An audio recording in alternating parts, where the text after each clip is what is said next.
But then as like the definition of blackness expanded, like so did the type of stories that were told.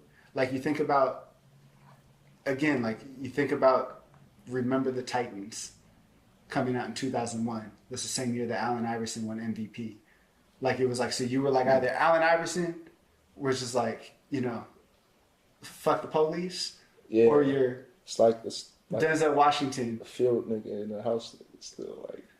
Sort it's of. Like the same dichotomy. Like, sort of. And then sure, like, and then Jay-Z, think about how Jay-Z was received in the 90s versus how he was received in like 2010 when LeBron made the decision. I didn't know all those things were happening at the same time. Like, Jay-Z was, you know, like a drug dealer in the 90s and not an example. And then he's at like he's like hanging out with the Obamas in the White House in 2010. No, for real. Yeah. You see what I'm saying? And then you think about like Steph Curry's MVP year, where you like Steph Curry is unapologetically black. You understand what I'm saying? But like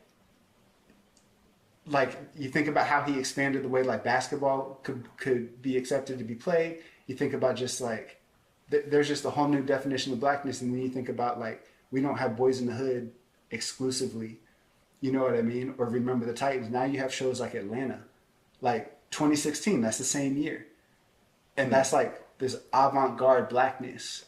Like there's just the expansion of the definition. I think like, at least for me, when I thought of basketball in those terms and kind of my relationship to it, I was able to separate basketball from like a lot of the pain that I experienced. And I was just able to appreciate how I can trace the evolution of basketball with like kind of the evolution of culture and specifically like Black American culture. I think it's a beautiful thing. That's extremely beautiful. I know that's long-winded, but like, no, that's beautiful. Yeah.